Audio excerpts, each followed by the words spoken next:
Peace and blessings, family. It's me, Coach 67 Sports TV. Shout out to the awesome and amazing LDBC, Lions Den Broadcasting Community. Shout out to the Louisiana All American Sports Network. You can catch us here on YouTube at Louisiana All American Sports Network. Also catch us online, Louisiana All American Sports.net. Of course, tonight's game that we were broadcasting, I was doing color commentary for. It didn't end well. The game is probably still going on as we speak, but we had some issues with. I'm gonna put this politely. We had some monkey activity going on tonight, so we ended up leaving from Bel Air early. It was Bel Air's homecoming. Broadmoor and Bel Air played tonight. So shout out to Louisiana All American Sports Network. Last but definitely not least, shout out to the greatest university in the world, the Southern University, home of the mighty Jaguars. For all the new subscribers to my YouTube channel, welcome. You are greatly appreciated. I appreciate the love and support everyone has been showing since Southern University's homecoming last weekend. I appreciate the new subscribers. Hopefully y'all enjoy the channel. Hopefully y'all enjoy the content. But I'm gonna turn things over to my partner in crime, my tag team partner from the Southern Baller Show, my brother Jerry Loving Green. What's good with you, bro? I'm blessed, man. I'm blessed to be here. I'm glad to have another show, man. Yeah, I'm sorry, had a crazy night tonight, but Hey, all is well. Every day on top of the ground is a blessed day. So it is what it is. It's just another day in the life of a coach and a color commentator and a YouTuber that's trying to grow his name and grow his brand. So I mean, it is what it is. yes, sir, yes, sir. But on the bright side, we had some good football going on last week, and we got some good football matchups coming up ahead of us, mainly tomorrow. So, yeah, we got a lot to talk about tonight, Coach. Yes, sir. Yes, sir. But first thing I want to go into is basically those who don't know who are living under a rock is basically over the scores of last week, uh, week 8. So basically, Hampton beat North Carolina A&T 59-17. South Carolina State beat Fort Valley State 33. Grambling State beat Arkansas Pine Bluff 31-21. Uh, Bethune-Cookman beat Mississippi Valley 2010. Man, those Delta Devils is continuing to have a rough go of it, man. Um, Jackson State, and this is what we're gonna cook on, and beside your Southern Jaguars, um, Jackson State upset Florida A&M, which we both know. We know better. It's not an upset to us, but what the media says is an upset. Jackson State upset Florida A&M 35-21. Tennessee State beat Howard 27-14. And those Southern Jaguars on their homecoming got a charge, a jolt, of energy in the second half and beat Alcorn State 24-14.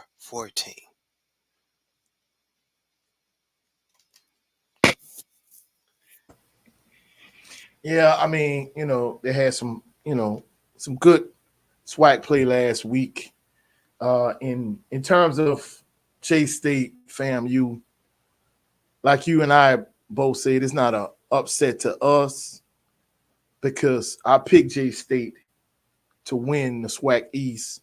For those individuals that follow my channel, I picked Jackson State to win the SWAC East, so it's not a upset to you and I. However, you know, a lot of pundits, a lot of people that is not in the HBCU space like you and I, basically they deem it to be an upset. I don't think it's an upset. That's just my personal opinion. Uh, you Yeah, know, neither do I. Yeah, and of course, they had a lot going on for homecoming at AW Mumford Stadium, People Richardson Field, and that's one thing about it when the crowd goes beyond a certain amount of people, like the cell service is terrible, terrible at AW Mumford Stadium. So the last time I heard at one point, like FAMU was up, FAMU was winning, and then when they announced it over the PA system that Jackson State had won, and I'm like, wow. And then I'm like, well, maybe because sometimes over the PA system, sometimes they make mistakes when they do the scores. And then when I got in the car, my mom and I, because ordinarily, my nephew he comes to the games with us, but he didn't come because my sister Kay and and their family was out of town. So just mom and I went to homecoming, and we was listening to the post game reaction by Coach P. Richardson, and we was listening, and they was talking about how Jackson State beat FAMU and how basically Southern is number one on the west side of things, and J State is number one on the east side of things. And I'm like, wow, so it wasn't a mistake in AW Mumford Stadium when they was talking about the score. So it's not a shock to me. I kind of picked J State to win the SWAC East. So what are your thoughts, bro, on Jackson State beating FAMU and what you thought of the game?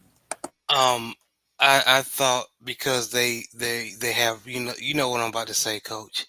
They had that man Irv Mulligan when healthy. Whenever they have a healthy Irv Mulligan and the quarterback or Jacoby and Morgan did not play his best game or whatsoever. He threw a pick. Um, went for 15 completions, 25 attempts, 155 yards through the air. But that man, Irv Mulligan, 18 carries for 139 yards, 7.7 yards a carry, and a touchdown. Even and Jacoby Morgan also contributed on the running game with 56 yards, 13 carries, 4.3 yards a carry, and a little bit of Travis Terrell Jr. and Amari Matthews with 2 touchdowns. So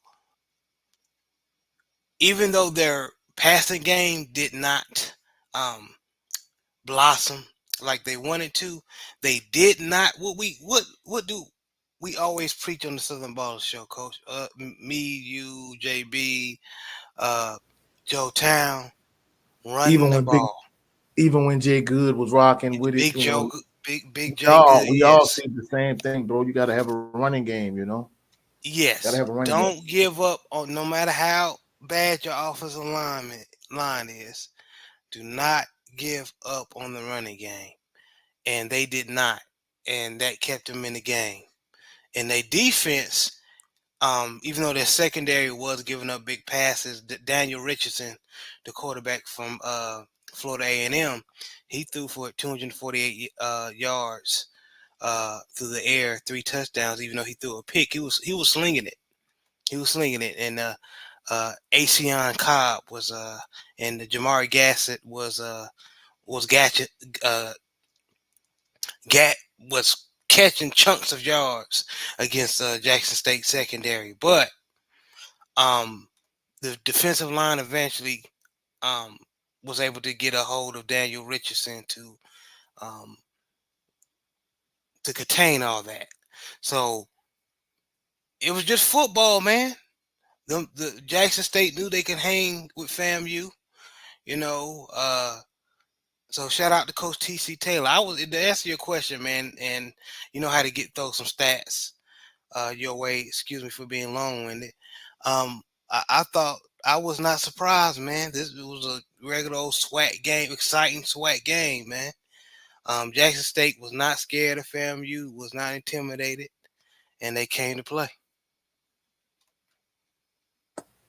First and foremost, bro, hey, mi casa, su casa. So, come throw your stats out, do what you do, man. That's the reason why, you're my partner in crime in this endeavor.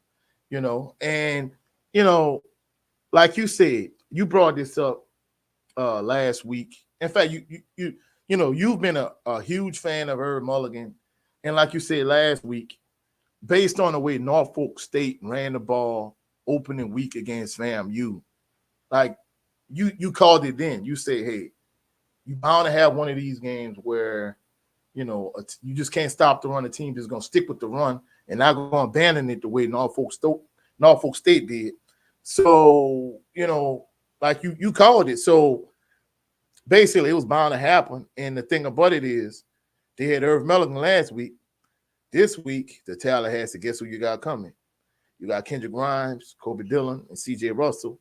And we don't know if Noah's going to play because he got hurt towards the end of the game. But guess what?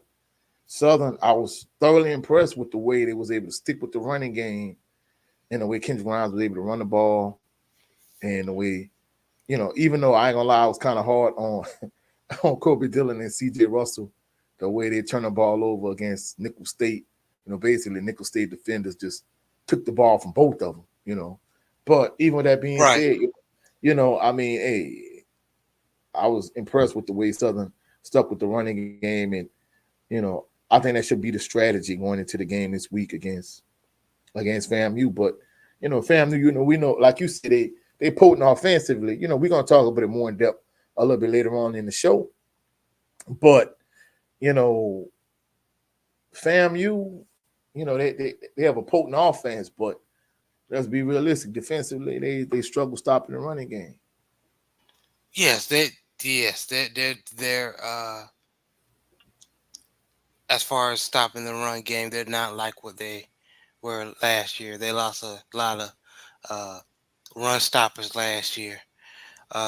So yeah, they're definitely lacking this year as far as stopping the run.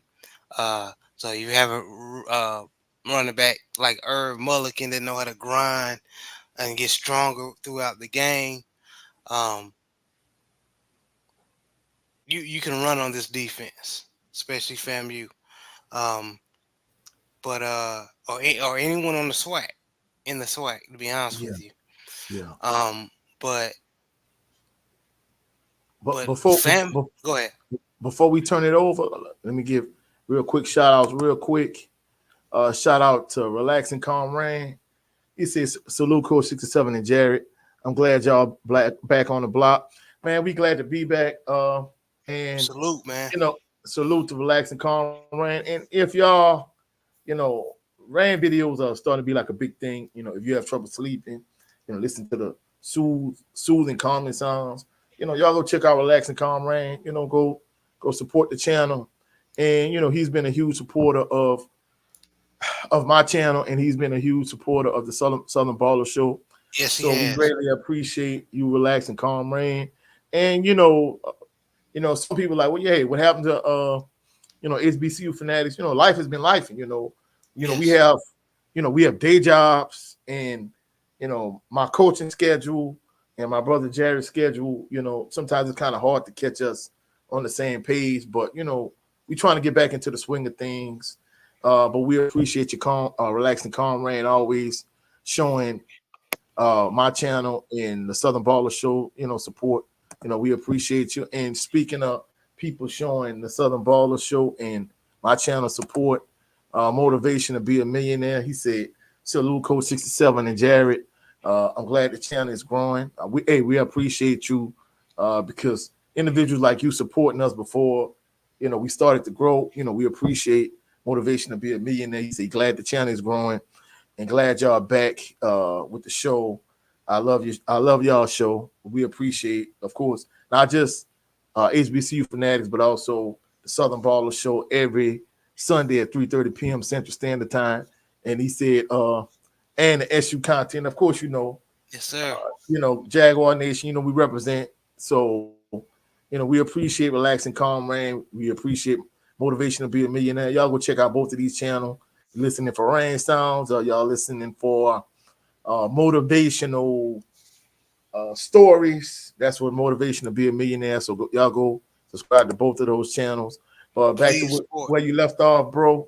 I'm sorry, I didn't mean to cut you off. I had to go shout out the chat. So what you were saying, bro, about the No, you game in you terms of fine, man. J You State just and FAMU? and salute to them brothers, man. No, you fine. You just giving love, man. So what I was saying, man, that FAMU defense is not like it was last year. They had defense. Their defensive line was stronger, and linebackers. One of their linebackers is um up there with Cheney Jr. He's up Yeah, there with Colorado. yeah, He's yeah. on Colorado, so he's one of the FAMU's best linebackers. So uh And, and so and I don't mean to cut you off. The crazy thing about it is, bro, I'm gonna be honest with you. Their defense was better last year, and they were rock solid. But when they came to AW Mumpler Stadium, Peterson Field last year, like, hey, Southern moved the ball up and down the field on them now. So don't get it twisted. I think their defense was solid enough. I mean, even in the Celebration Bowl. In the Celebration Bowl, I mean, if it wouldn't have been for like Jeremy Musa being able to rally the troops, like, they gave up a lot. I mean, they were down early in that game in the Celebration Bowl. So let's not get it twisted. I mean, it's not like, of course, they had some good solid players, but they weren't lights out like, some of Southern's dog day defenses like 93, 95. They're not some of the best defenses, like even like some of Grambling defenses in the 90s. They're not some of the best defenses I've seen in the SWAC, so but they were good, but it seems like now they just struggle stopping the run. yes, they definitely do, man. And um I'm gonna come back. I'm gonna go back to what we was talking about on the Southern Baller Show this past Sunday. Me and you had a disagreement. Of course, you picking you not Mr. Southern if you don't pick your Southern Jaguars, right? Um, but I of course I believe FAMU. I picked FAMU to win, but I see without the biasness. I see why you picked Southern because back exactly what we're talking about. FAMU can stop the run, so Kendrick Grimes can at least have at least 4 yards of carry, and y'all keep feeding him and Kobe Dillon um and Noah Biden like he did against Alcorn State. He was a good game manager. He Yeah, completed the ball for 13 yards, 141 yards, one touchdown. Not eye popping numbers whatsoever, but he didn't do nothing crazy to um, take you guys out the game. He was a good game manager, and he ran one in it for a touchdown. So yeah, man, I see. I see why you're picking your Southern Jaguars because y'all definitely can beat FAMU, but I just think FAMU they gotta have this one in their minds. But I won't be surprised if them Southern Jaguars somehow become victorious. I will not be surprised. Go ahead, well, coach. let me give you my counter argument to that. For those Yes, sir. individuals that have been catching my last few videos lately, I think Southern really they finally starting to hit their stride. And the thing I like about this team, don't get me wrong, it's not as good as the '93 team that only lost one game to Nickel State that year and got a split of the Black National Championship. It's not as good as the '95 team. It's not as good as the '99 team. It's not as good as the '03 team.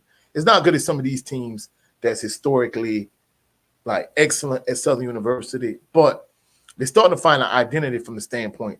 The offensive line is much better now than it was at the beginning of the season uh, against McNeese State because we went to Lake Charles, we watched that game. The offensive line struggled in that game. They've shuffled some of the linemen around. The line has gradually improved. So the offensive line is better. I mean, don't get me wrong, they're not as nasty as offensive lines in the past. You had players like Jatari Carter and Dallas Black and Jeremiah Stafford and Kendrick Baptiste. They're not on that level, but they're a solid offensive line. You have your feature back with Kendrick Grimes. And the thing, but Noah, I gotta tip my hat off to that young man. Well, first I got to tip my hat off to the offensive line because I'm not gonna lie, I was real critical of them early in the season, and they starting to play much better. They have And improved. I gotta tip my hat to Noah too, because I'm gonna be truthful. I said, in terms of Southern University's quarterbacks I've seen going all over to the 80s, back to like quarterback like Nate Harrison. I thought I thought Noah was the worst starting quarterback I've seen, even worse than Marcus Jacoby. And for a lot of people that said like, oh, the only reason why we hated Marcus Jacoby because he was white, that's not true. Because guess what? Around that same time frame, LSU had this quarterback named Craig Naw. In fact, he ended up making it to the NFL. He was the third string quarterback behind Rohan Davey and Josh Booty. And I'm like, hey, I'll take Craig Naw. But of course, Craig Naw, he didn't transfer to Southern. He transferred to Northwestern State. In fact, they ended up coming to Baton Rouge and beating Southern. But the thing about it was, I would have took Craig Naw. I didn't like Marcus Jacoby because Marcus Jacoby was trash. The only reason why he was able to get Southern to the Celebration Bowl was the Heritage Bowl back then. The only reason why he was able to get him to that Celebration Bowl that year, that 1 year he got him there, was because Southern had a savage defense, and they had Steve Warford, who I thought was overrated too. Many people think he's the greatest running back, to come through Southern in the Pete Richardson era. I disagree. But even with that being said, like, if it wouldn't have been for having a phenomenal offensive line, one of Southern University's greatest running backs and a savage defense, that's the thing that really carried Marcus Jacoby. In my mind, Marcus Jacoby was trash, and even last year, Harold Blood was trash. You know what I'm saying? So at the end of the day, Noah, the stats sheet really don't show what he really did Saturday night. It wasn't the fact that he was, a good game manager, but he made timely plays. Now, what FAMU's defense is, Alcorn State is the same in terms of being able to stop the run on that side of the ledger. So in the West, Alcorn State's run defense is trash, and in the East, FAMU's run defense is trash. So we could run the ball on them. I mean, and of course, at times I didn't like the play calling because you get down to the 3-yard line, and instead of running Kendrick Grimes, or even having Noah pull it and try to run it in, you're gonna put 5'9", 165-pound freshman running back at fullback.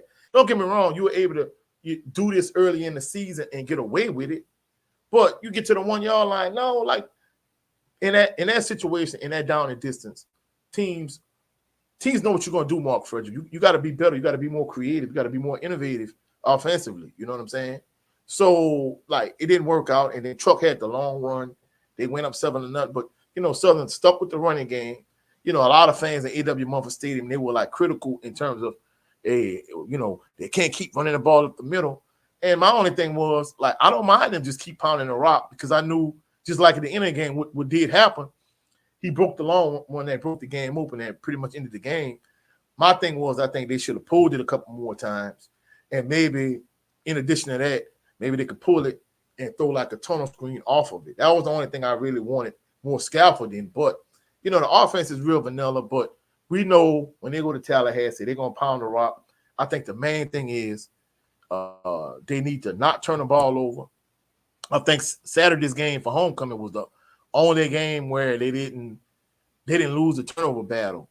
So the fact that they was able to win the turnover battle against Alcorn State, I think that's the main thing. I think if you stick with the running game and you not turn the ball over, and your defense don't have as many blown coverages as they had, just all throughout the season, but in particular against Nickel State, I think if the secondary is just decent and Kelby Givens and everybody get after the quarterback, and you're able to stick with the running game, and Noah or ZT said, or whoever's at quarterback, if they can make timely plays the way they did this past Saturday, I think Southern is going to win the game. I think they're going to be straight.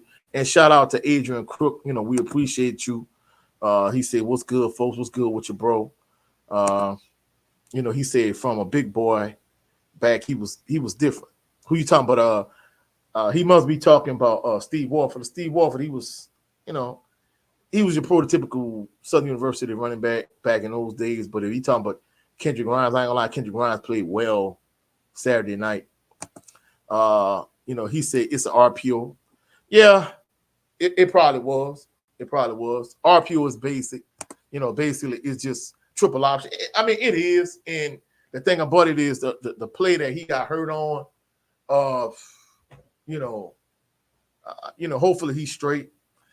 I ain't gonna lie, I'm gonna be honest with you. Steve Warford, for those individuals that watch my Southern University top 10 running backs, I ain't gonna lie, I think Steve Warford was a good back, but I think he was overhyped. I thought he was overrated. Uh, and I know some people like, well, you from Baton Rouge, Louisiana, so you're gonna say Melvin Williams was better than him. No, I just thought Melvin Williams was better. I thought Steve Warford, he shied away from contact too much for my liking. Even though he was like a 180 pounds. I mean, you had smaller backs like Ryan Lewis and Gerald Holmes that didn't shy away from contact as much as Steve Warford. So, from my perspective, Steve Warford was a dog, but I thought he shied away from contact too much for my liking. But any counterpoint to my FAMU not being able to, I mean, don't get me wrong, I think FAMU's offense is as good as you say they are, but I think in terms of them being able to stop the run, I think they suspect. I think they pretty much the equivalent to what Alcorn State was, and I think also uh, I think the turnover battle is going to be the biggest like key to tomorrow's game in terms of who wins the turnover battle. In terms of Steve Wolford built. Yeah, I mean, but you got to realize Gerald Holmes is only like what 5'3", 5'4", like 150. Ryan Lewis was 5'6", 165. Steve Wolf was 5'8", 180. So he was bigger than the both of them, and neither one of them shied away from contact. So I understand what you're saying. He wasn't built like them, but from a mindset standpoint, he wasn't built like them. I think he was kind of scaring me myself, but that's just my perspective. So, do you have any counterpoint to what I was saying about the FAMU Southern game tomorrow, bro? Um, just your secondary just gotta play, man. Oh yeah, I ain't gonna lie. And I ain't gonna lie, man. I think y'all secondary is not um far away from Jackson State. Um, I don't think you guys are there's no um what's the word I want to say? I wouldn't say Jackson State secondary is better than y'all by that much, at all. So y'all secondary just have to play because they FAMU's wide receivers can go get it, can run Yeah, well, down the I'm gonna field be and go get honest. it. From I didn't get to see the game live.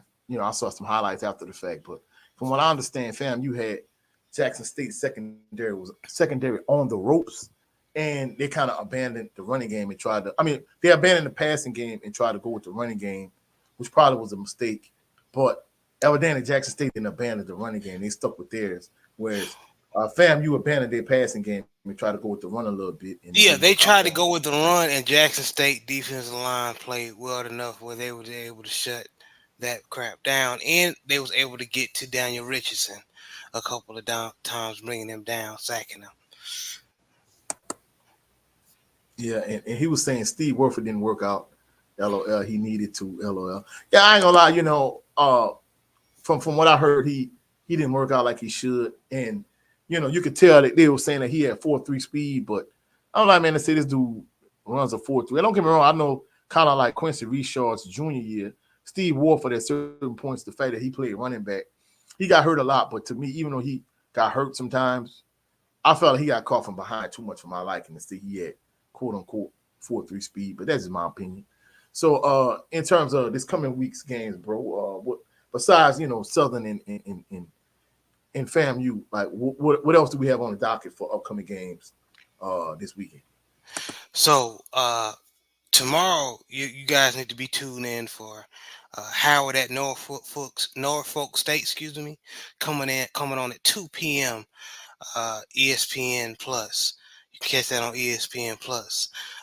Elon at Hampton, 2 p.m. 2 p.m. I was about to say Central Standard Time. I'm sorry, that's my time. At 2 p.m. On you can catch that on Flow Sports. Mississippi. Now this is the battle of the bottom feeders as far as meaning the teams that are not doing so well. Um, Mississippi Valley State versus Arkansas Pine Bluff. that comes on at 3 p.m. on SWAC Digital Network. So you might be able to catch that on YouTube. Sometimes the SWAC Digital Network put their games on YouTube. Yeah, So I saw. I done seen a couple of them on YouTube. In fact, I think you sent me the link at one point. yes, sir. Yes, sir. Um, at 3 p.m. Again, also Texas A&M Commerce at Prairie View A&M. That's coming on the ESPN Plus. Then Jackson State at Bethune Cookman at 3 p.m. Y'all can catch that on the free app HBCU Go. So make sure y'all tune in if you want to see that game. At 3:30, Alabama State versus Alabama A&M Magic City Classic in Birmingham. That's happening on ESPNU. 3:30 p.m. as well. Delaware State at South Carolina State on ESPN Plus. South Carolina State better be careful. They better not let that record fool them. Delaware State is they're one. I think they're 1-6, but they're tougher than they look. Um, 3:30 as well. Morgan State at North Carolina Central on ESPN Plus. 4 p.m. North Carolina A&T at Campbell. You can catch that game on Flow Sports. 7 p.m. Southern at Florida A&M. ESPN Plus. You can catch that game on.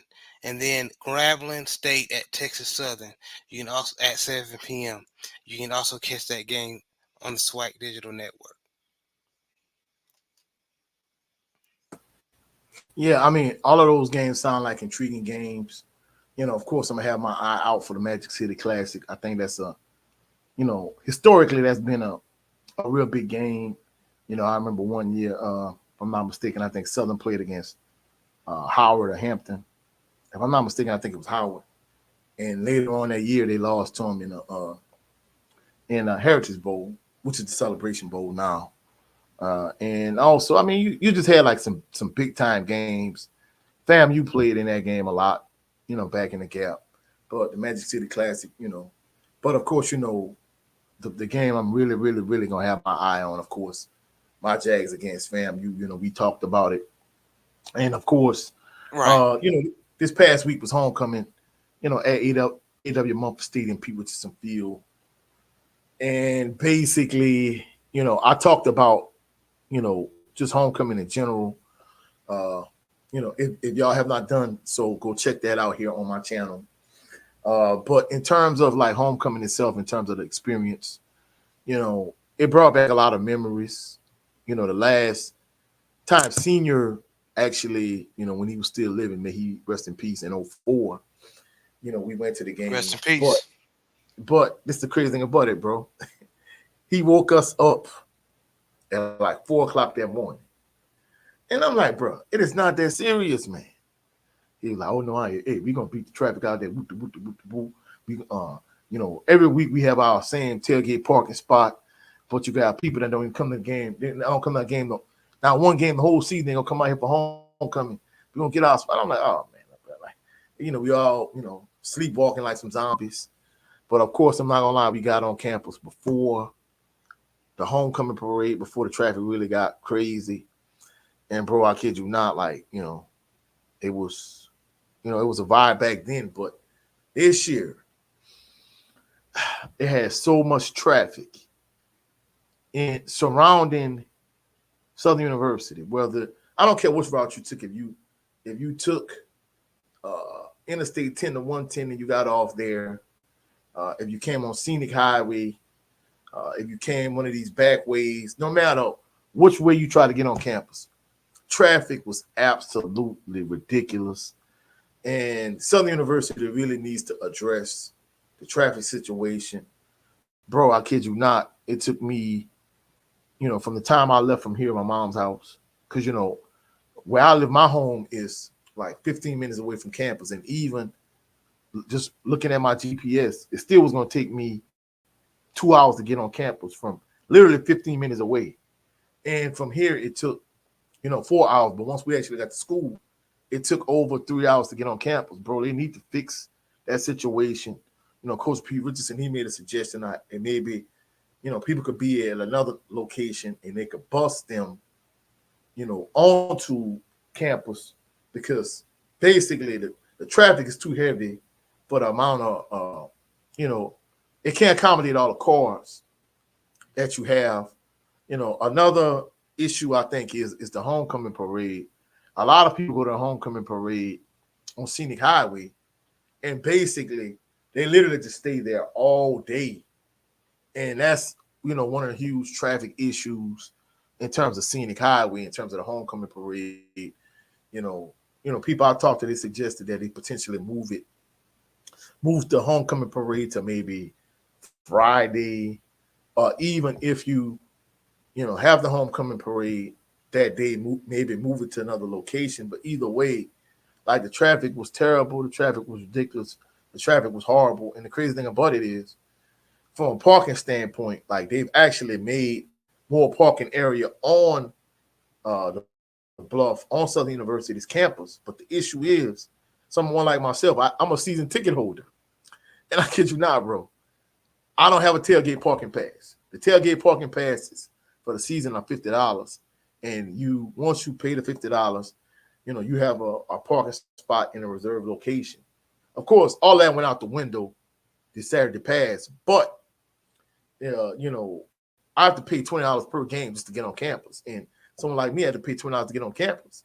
They didn't have available parking, and I just ended up sticking my car like behind someone else's car, like right across from TTL Lane. Not that parking lot across from TTL Lane, but in that wooded area as you getting ready to go towards the back of campus to cross the bridge. That bridge we used to walk on to go to the dorms in the back of campus. That's why I ended up parking. And basically, I mean, it was, don't get me wrong, it was a vibe, it was an experience. For those individuals that watched my video, though, only one downside is, one young man was deleted because, those youngsters just like the night cutting up at Bel Air's homecoming. They did a lot of. Oh man, I'm sorry to hear that. Yeah, it was a lot of nonsense. At one point, we were in, because I told my sister, like, hey, send us the tickets before, we got in a wallet, whatever. I'm like, because once we get on campus, you have so many people, the cell service is terrible, which it is. So we were standing in Tony Clayton Plaza. Another thing too I want to bring up, bro, the way these young ladies were dressed. If you're a heterosexual male like myself, you're going to enjoy some of it. Some of these young ladies, they had crop tops, showing all their midriff. Some of them just had bras on. You had I don't know, ruffle skirts must be in this year because I saw a ridiculous amount of ruffle skirts. But the problem is some of these young ladies had on these crop tops. I'm going to put it politely. They shouldn't have had their stomachs out, just to say the least. And then the ruffle skirts, some of these young ladies, their skirts were a little bit too high. There's one young lady we was in Tony Clayton Plaza, getting ready to go to. I was trying to accept my tickets on the phone, but the cell service was terrible. I had 3 different phones, 3 different service providers. The cell phone service was terrible. So I'm trying to accept my tickets. There's one young lady in front of me. She had a Red Bull and she had this small square brown bottle of alcohol in her hand, right? And bro, I kid you not, she had a crop top on, and she had a lot of stomach hanging out, to say the least. And she had on a ruffle mini skirt, and she had on a thong underneath the mini skirt, and you saw more butt cheeks than you saw a skirt. Then our friend standing next to her had a shirt on so short, she kept trying to pull a skirt down, but I want to tell her, baby, you don't have enough skirt to pull down. So at one point, young man, he turned around, he started running. Then we just see a rush of people just running in our direction towards Tony Clayton Plaza. And evidently, from what I understand, either some young men from rival neighborhoods or from rival gangs, and that's one thing that's starting to be real prevalent in Baton Rouge, like the gang culture. You have, of course, all of this stem from like the rappers from young from Lil Boosie and Webby and NBA Youngboy and Fredo Bang, from all these rappers. You have these different gangs. You have True Bleeders. You have Vultures. Yeah, and then of course all other gangs are like subsets of these 2 major gangs. You have 300 and 600 and 4K Tree and and BBG and TB, and it's just a bunch of nonsense. So I don't know if these young men were from rival neighborhoods or rival communities. They start fighting and somebody up with a gun. And when this person, they didn't start shooting, but they up with a gun and everybody start running. And the reason why I know they didn't start shooting because like literally a minute later where we were standing, 6 state troopers, Louisiana state troopers came and they like walked and passed right in front of us and they didn't apprehend anybody. But, you know, an older gentleman, he was like, man, these youngsters that can make me sick. Got me all out of breath. Then I elfed up my good shoes. so, so So after that, you know, we went to the stadium and, you know, major shout out, you know, much love to everybody that's, you know, since the beginning of last season, like at every home game I've been to, there's at least 2 people that recognize me at every game. And they tell me they like my channel, they like the content. And I appreciate all of y'all. And it's, you know, as I was walking in, you know, we had 2 extra tickets because, you know, my nephew and my niece didn't come to the game or whatever. So, you know, we sold these 2 tickets to this guy and his daughter, you know. If he watched, because he subscribed to my channel, because, you know, I got the QR code with my picture and stuff on the back of my shirt as I walk in the game. You know, shout out to you if you're watching, you know. But anyway,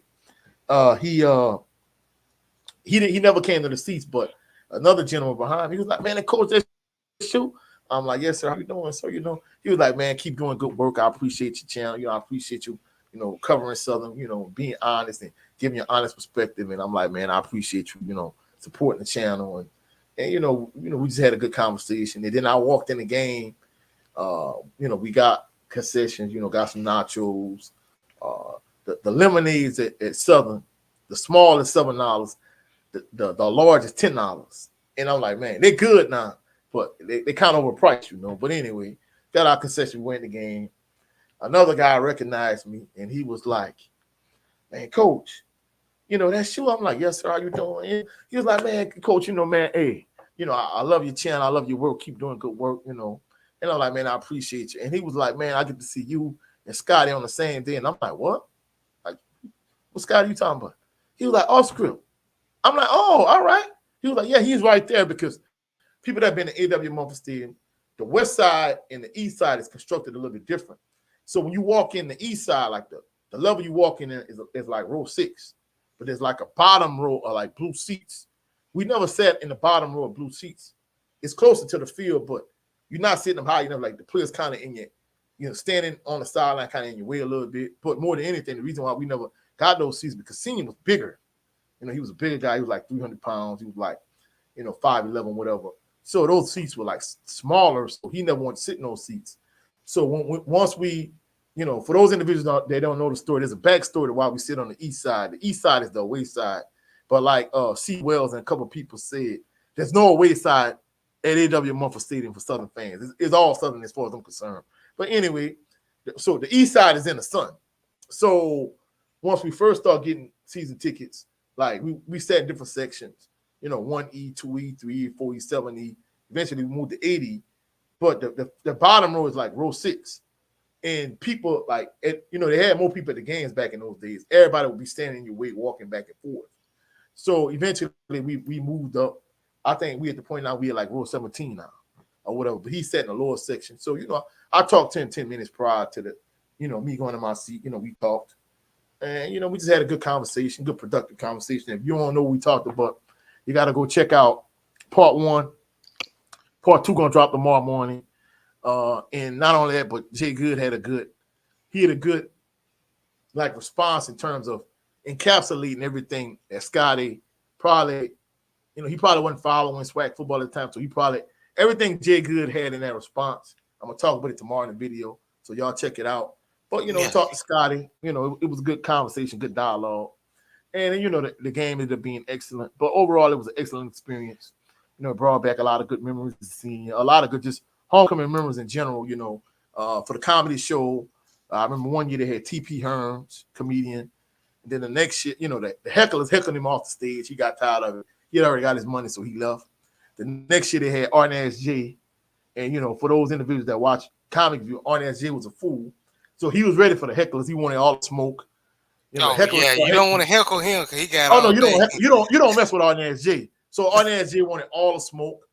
You know, the hecklers. And then the next year, like 1 year, like I think 98, 98, 99, whatever year it was, the hecklers could heckle without Southern police following them. But the next year, like the handheld camcorders were big. Like, cause I know when we was kids, we had like this. Senior had this huge, ridiculous camcorder, right? It was like a huge stereo speaker, but they had the smaller camcorders like that next year, like 2000, whatever year it was. So everybody pointed their camcorders in that direction. Of course, on Jay was already getting on him anyway, so he didn't want no smoke. So he was able to deal with the hecklers, and that ended up being like an amazing comedy show. And of course, the year before, Cash Money was like the hottest thing in all the rap music. So they performed at the homecoming concert one year, like the best homecoming concert ever. And then like one of the last years I stayed on campus. UGK performed one year, and it was a phenomenal experience. Texas flags all over the Fel G. Clark Activity Center. You know, UGK had an amazing show. So these are like some homecoming memories from homecoming week. And more than anything, like, just reminiscing about all these old memories. It encapsulates, I mean, it encapsulates the Southern University experience that Jay Good talked about, like, in that video. And I'm gonna break it down more tomorrow, but it's the Southern University experience that we always talk about. That Scott probably really you don't understand like the full spectrum and the full scope of like what he don't see all kind of like if you living in today's day and age, this was a good analogy. Uh he didn't if you didn't live in the 70s or the 90s, you don't understand what all the hype about the Dallas Cowboys is. And the crazy thing about it, he's a Dallas Cowboys fan, to be truthful. But you Wow. don't see what all the hype is about the Cowboys. And the same thing with Southern and those two, the golden era of Southern and the Dallas Cowboys, they kind of run concurrent. You talk about the 90s, the first white championship, under Pete Richardson in 93, the last one in '03. But like from 93 to 99, like Southern was like the elite of the lead in the swag. And of course, in that time frame, you had other teams that won swag championships. Of course, J State fans and Southern fans, and I think maybe FAMU, all corn to a certain degree, but definitely Jackson State and Southern. Southern and Jackson State, two fan bases kind of are like, in his eyes, I guess the two most arrogant fan bases. And I guess that's why he don't see the hype behind Southern and Jackson State. I think the only reason why he kind of see it a little bit with Jackson State was because of the whole Coach Prime era. But you got to realize J State was this in the 90s prior to Coach Prime. So don't get it twisted. Like in those 90s, like Southern was the team. At one point it was J State. One point it was. I mean, of course, it's kind of been a carousel in terms of the swag. Who is kind of the elite of the elite. I mean, just think about it. At one point, Prairie View lost like 66, 67 games in a row, whatever it was, and then at one point, a couple points they were swag champions. So everybody kind of Yeah, had they their considered one of the best, the worst programs in football. But and, yeah, and I don't they mean to definitely cut turned it y'all. around. Yeah, and no, but this the irony of that situation too. P. Richardson's last year, Henry Frazier the third, he led Prairie View to the SWAC championship. I think that probably was like the greatest redemption story ever. But even with that being said, that night, Brian Lee had them at midfield with 2 minutes and 50 seconds left, and they couldn't score. I knew kind of the same way I saw the game pass by Tom Landry, and it passed by Don Shula, and it passed by Coach Eddie Robertson. Me rest in peace. I kind of saw it pass by Coach Pete Richardson to the game. For some coaches, it just kind of passes them by, and I kind of saw it in real time. I'll talk about it more tomorrow on this video, part two of my conversation with Scotty off script, and Jay Gill's perfect response on my kind of kill two birds with one stone. But that's my Southern University homecoming experience, and also that's kind of like our games of the week or whatever. But in terms of like games of the week, bro, like besides Southern and FAMU, besides maybe the Magic City Classic or whatever, like what game catches your attention? And not only that, like what are your thoughts about like this upcoming slate of games tomorrow? You want to be honest with you? The game that catches my attention. I'll be honest with you. Um, don't laugh, but I want to see if Mississippi Valley can get their first win against uh, Pine Bluff. Uh, Now, as long as they got Makai Hagens as their quarterback, Arkansas Pine Bluff, that's going to be a tough task for Mississippi Valley. But I want to see if Mississippi Valley can capitalize. So my eyes going to be about that. But the main game, be of course your game, Coach. Southern Florida A&M. Everybody gonna be watching that. But I'm gonna go outside the SWAC. I'm gonna go to the MEAC, and I'm gonna keep my eye on Morgan State at North Carolina Central. I'm gonna see if North Carolina Central won't get comfortable against pesky Morgan State. Yeah, that's very interesting, bro. That's an interesting game. I'm gonna be looking forward to that game also. And of course, I'm not gonna lie, bro. Like what Mississippi Valley is at this point. Of course, Prairie View was at one point also. And bro, I just kind of hope they could just eventually not get a win, but get a couple wins under their belt. I kind of feel sorry for them to a certain degree, but I got a lot of love for them because under that first year with Eric Dooley is the head coach of Southern. Mississippi Valley was the reason why we was able to back into that SWAC championship game against J State. So, of course we didn't beat JSU because, Dooley he didn't play the right quarterback. That's a whole nother story in itself. But truthfully speaking, bro, I'm not even gonna lie to you. Should have played Glendon McDaniel. Yeah, I Yeah, know. Brenda McDaniel should have started that game. Yeah. Don't get me started on that, bro. But I'm not gonna lie, bro. I got a lot of love in my heart for Valley because I remember, like, I'm gonna give you an example, right? The little giant fast Willie Quinn. I mean, he was just a beast. But I remember one year, I think like maybe his junior senior year, he run like a kick return back for a touchdown, a punt return back for a touchdown. He had a big run. Dawson Owens ran him on a reverse, and he ran. So I'm like, man, bro, save some of these plays for when you're playing against like Grambling in the Bayou Classic or whatever, and don't blow all your ammo against Valley. And to me, it seemed like for years you would have teams just kind of unload the clip on Valley, and I'm like, bro, like y'all got to do Valley like that. You know what I'm saying? So I got a lot of love for Valley, bro. So you right. I mean, it's gonna be interesting to see who wins that game, but I'm gonna be truthful, bro. If I was a betting man, I'd bet against Valley. I'm gonna just be truthful. Of course, man. I like Coach Kendrick Wade.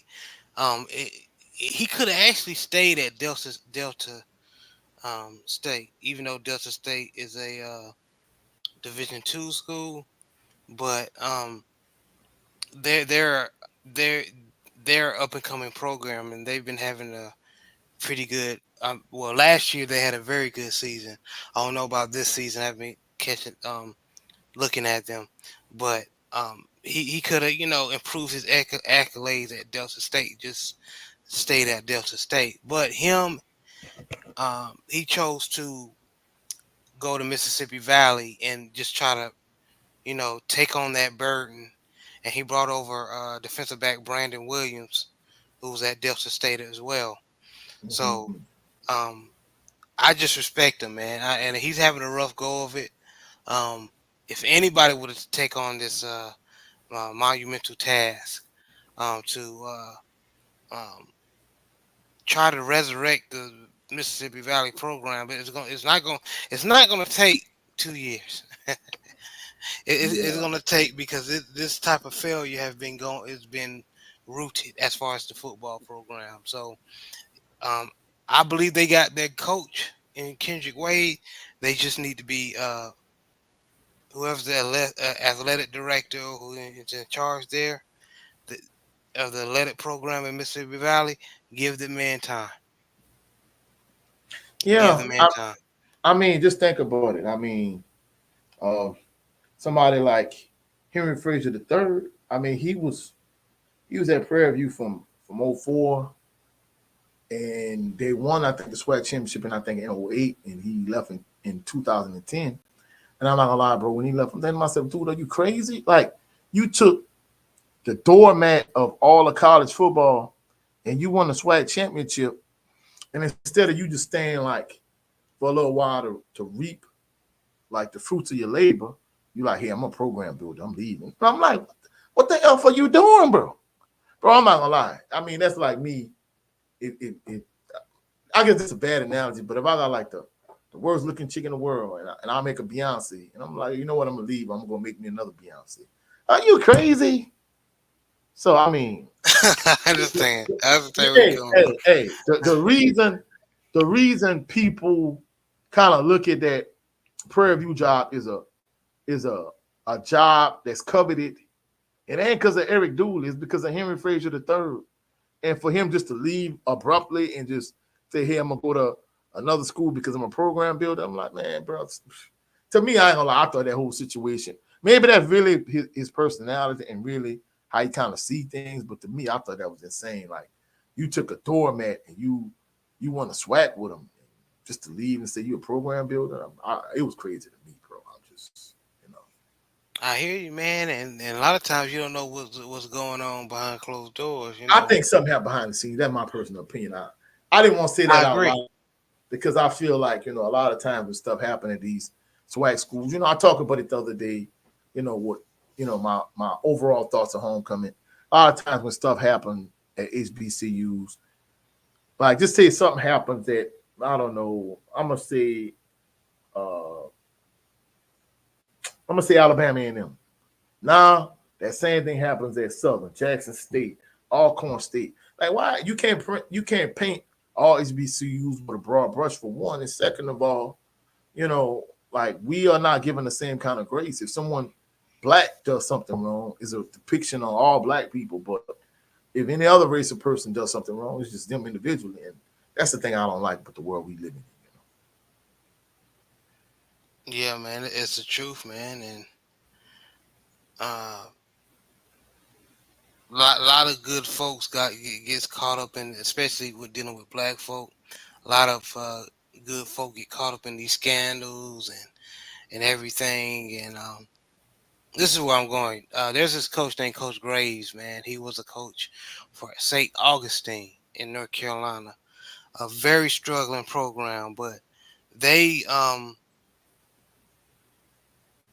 they basically had some funny stuff going on, Uh-huh. and they tried to throw him under the bus. So which they did, but years later they ended up suspending the football program. So a lot of young men have to suffer because a football program doesn't know how to get their crap together. So Yeah, yeah, that's crazy. That's crazy. In fact, real quick, bro, let me throw back to the comment section. Adrian Crook, man, major shout out to Adrian Crook. I appreciate it. He's kind of been one of the long time supporters in terms of being, when I go live. He said he was talking salute, about brother. Steve Warford. He said that's true, especially when you're supposed to be, supposed at the time. Steve Warford ran a 4.38 in a 40, and not only that, but he was a track guy and he supposedly ran a 10.5 in 100 meters. So he was saying that I was basically saying for my liking to say he was supposed to be so fast, he got caught from behind too often for my liking, even though some of these times he was allegedly supposedly hurt. But when you're supposed to be a 4.38 guy in a 40 and you're supposed to run a 10.5 in 100 meters, to me, you shouldn't be getting caught from behind that often. And that's the thing that I felt like he was overrated, you know what I'm saying? And we talked about, like No Limit and Cash Money and UGK and those different concerts. He was basically talking about Soldier Slim. So major shout out to Adrian Crook and Jay Bar in the chat, man. Salute to you, Jay Bar. Another Salute, family member. salute. We appreciate you.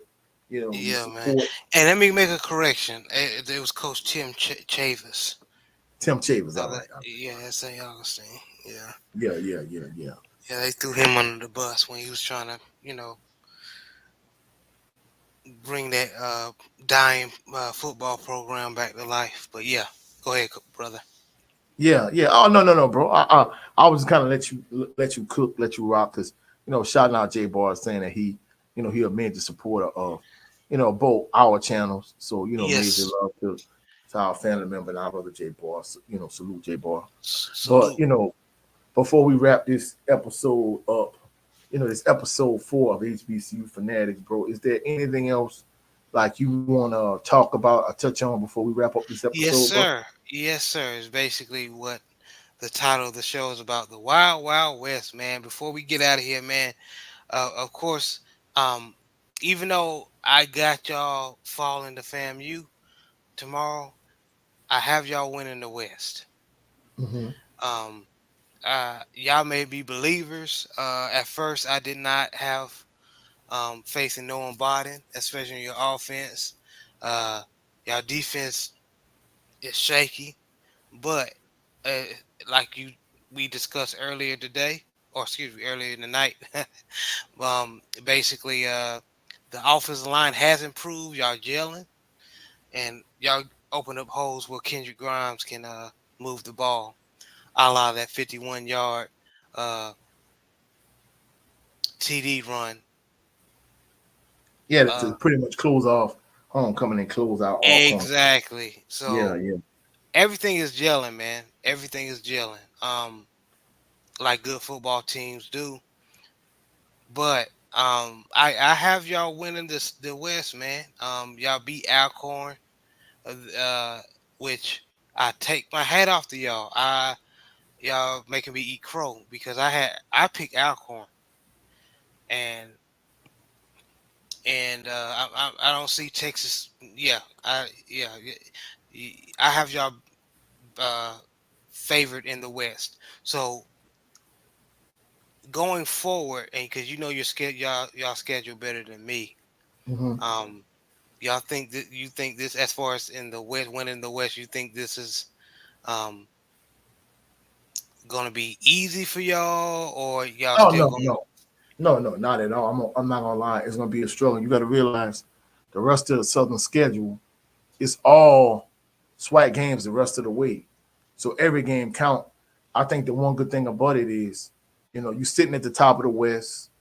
In the last couple of games you played against Pine Bluff and against Grambling, you know, those two teams are also in the West. But I think if you take care of your business the rest of the way, you're in the driver's seat in the West, the same way Jackson State is in the driver's seat in the East. And, right now, Jackson State is the front runner to win the East. Southern is the front runner to win the SWAC West. But, it's not a foregone conclusion at this point by no stretch of the imagination. Uh, and truthfully speaking, I think, we have opposing points of view. Just like last week, I picked Alcorn. I'm sorry. I picked Southern last week because of Alcorn's weak run defense. That's the same reason why I'm picking Southern again this week because, I talked about it in one of my videos recently. And that's one thing about it.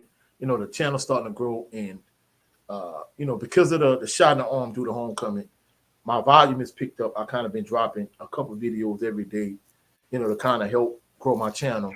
But the thing I talked about in one of my videos recently is the fact that Southern is really, they coming into their own, they're hitting their stride, and they've developed an identity. Now, don't get me wrong. I'm not saying this team is as good as the 93 team or the 95 team, but in 93 and 95, when Coach P. Richardson, in 93 when he first took over, because, they got rid of Gerald Kimball, uh, and he took over. Gerald Kimball had a senior heavy team. You had players like Alden Foster and Lindsey Scott Sr. on offense, and on defense, you have, your current DB's coach, Sean Wallace, who was the SWAC Defensive Player of the Year that year. You had Kenya Rons, you had Jimmy Connor. And, you had a couple players, transferred from some Power 5 type schools. That's one thing with Coach Richardson. He always was able to get those cast-offs from those 1A schools at the time. But, you had such a savage defense, savage offensive line, and an excellent running game, with Lindsey Scott Sr. in 93, Robert Williams Jr. in 95, and you had Eric Randall at the helm. Eric Randall, he was kind of like Noah on steroids from the standpoint. He was a much better quarterback than Noah. But you got to realize at this point, this is only Noah's what? I'm talking about in real time, this is like Noah's like ninth start as a starting quarterback. 7th, 8th, 9th start, something like that. So he doesn't have a whole lot of playing time under his belt, whereas Eric Randall was playing as young as his freshman year. So Eric Randall had much more experience than Noah. That's why he didn't make as many. He made a lot, fewer mistakes than Noah. And then not only that, Eric Randall's decision making skills was through the roof in terms of, when he was in passing situations. If he didn't have anything open to him, he knew when to take off and run. He would get the ball to his playmakers out in space. So I mean, to a certain degree, Eric Randall was a game manager too, but he was kind of like an elite level, high level game manager. And you had an excellent offensive line, excellent running game, and excellent defense. And Southern has that same kind of identity. That's why this team is starting to grow on me, because not only are they improving, Noah's quarterback plays improving, his decision-making plays improving in terms of his decision-making. The offensive line is improving. You got Kelby Givens leading the defense. So I'm not going to lie, that's the reason why I like this team, because they're rounding in the shape. The biggest issue they have is the turnovers. I think if they could keep playing mistake-free football, I think they're going to be a tough team to deal with the rest of the way. I agree, man. I agree, y'all. And looking at y'all schedule, of course you have FAMU, you have Alabama A&M next, and then Bethune-Cookman, then Pine Bluff, and then Grambling. And in my opinion, and of course, besides the FAMU game, everything else is a very winnable game. So y'all have a chance to end the season sitting pretty on the on the west side of the SWAC. Hey, the FAMU game based on their run defense is extremely winnable also. As long as the secondary is decent and we don't turn the ball No. over. I'm not saying it ain't winnable. I'm just saying my opinion. Yeah. I know that you game. picking fam. I know you picking FAMU. You picked it on. We talked about this last week on the Southern Baller show. But even with that being said, hey, that's one thing about our platforms. Your platform, my platform. Unlike other people, like we're not just talking about we just talking about just people in our LDBC family. People that disagree with them, and just because they disagree with them, they feel like, well, hey, I can't be cool with you. Man, hey, I could love on you and have an opposing point of view. I don't understand why people feel that way. Me, I could disagree with you and disagree with you in love, and we could still keep, moving on the road. I don't understand why people got to disagree and fall out. We just have opposing points of view. And my point it's of view, not fun like that, man. No, I ain't gonna lie. Agree, a lot of times it's good to have that, that friendly banter back and forth. You know what I'm saying? Now, of course, your point of view is wrong, but we're gonna see tomorrow time. we definitely gonna see tomorrow. No, and you know what? If I'm wrong, and all my Southern Jaguar fans hear me on the side of my voice, I'll gladly eat that crow pie, because I like the Southern Jaguars, man. But I just think FAMU is gonna just take it because they lost to Jackson State. They're gonna be ready to play to take it out on y'all.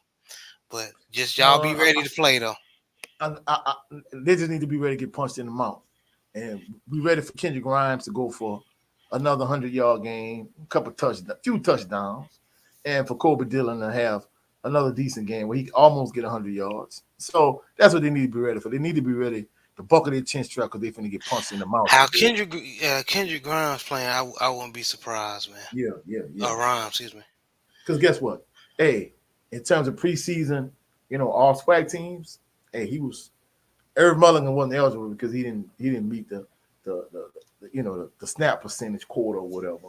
Hey, they got Kendrick Grimes being first team preseason all SWAC, so I'm just saying, bro. Yeah, Adrian Cook, you're right. How Alcorn been playing corn in Mississippi JUCO. They been playing like that. Yeah. Well, yeah, man, that's all I got, man. I'm just eager to watch some football tomorrow. Yeah. And we appreciate everybody that came through, that showed some love. The brother Adrian Crook, brother Jay Barr, Relaxing Calm Rain, Motivation to be a Millionaire, Relaxing Calm Rain. We appreciate everybody that came through, that showed some love. I want y'all to get up tomorrow. I got another video dropping tomorrow morning, and Not only that, but come and check my brother channel out. In fact, bro, you tell them where they can come find us. Oh yes, sir. You can find us. Everybody, if you want to sit down, have this conversation about football in general, not just the HBCU, NFL, or even we might throw a little boxing, UFC, all sports. Man, you can come see us Sunday at 3:30 p.m. Central Standard Time at the Southern Baller Show. Man, y'all come and join the fellowship, man. Yeah, man, come join our community, and not just our LDBC family, because we just got a community in general where we got a lot of our LDBC family members that come in and show us love, show us support. Yes, sir. But we just got a community, between my channel, Coach 67 Sports TV, and Jared 11 Green on his channel and his show, the Southern Barber Show. And And not bringing on some that, of my but Ravens fans, yeah. yeah, you got a lot of Ravens Nations member over there. You got members of Jaguar Nation, and you just got members of the LDBC. We just a community. You know what I'm saying? And not only support his channel, support our other LDBC brother, our brother Brent Fox. He has a channel, and on his channel, he has Great this show content. called he has this show called "It's Just Me" starring Brent Fox. For all my LDBC family members that's into boxing like we are, he does this 20 by 20 series, for upcoming fights. So go check out the brother Brent Fox. Also, go check out our brother Trill Will. I am Trill Will, on his channel. Lately, he kind of been getting off into the politics, catching that YouTube algorithm. So go check out our brother, Trill Will. Smart brother. Yeah, Yeah, salute support to him. that brother. Go check out our other brother, Cadillac Red Supreme Beast Boxing Talk. Yes, sir. Red. He has two channels. His Red and primary KG. channel, Supreme Beast Boxing Talk, and then his backup channel, Supreme Beast After Hours, where him and another other usual suspect, our other brother 503 Lion, where we talk Yes, about sir. coaches' issues on the coaches playbook. Usually we do those shows on Thursday, but just like my brother Jared 11 Green, Cadillac Red, 503 Lion, we all got life is life, and we all have lives outside of our content creation. So it'd be hard for all of us to get on the same accord, but when we do, go check out the coach's playbook, and also go check out the general of the LDBC, our brother 7 8 Sports TV, on Yes, his channel, his sir. primary channel. He's a huge channel, huge following, with 94,000 subscribers on his main channel. But we primarily want you to subscribe to his main channel, but also subscribe to his backup channel, the LDBC General. We trying to get some stuff going. We trying to get some major collaborations together. But we appreciate y'all, showing y'all love and y'all support to our respective platforms, our respective channels. Catch y'all on the rebound. I love y'all, Jaguar Nation. We appreciate all of the new subscribers that's been rocking with us, that support us, and all the people that's been rocking with us and supporting us since day one. Y'all greatly appreciate it. We love y'all. Catch y'all on the rebound. Y'all have a blessed, phenomenal evening. Peace and blessings. And go Jags. Have a blessed night, y'all.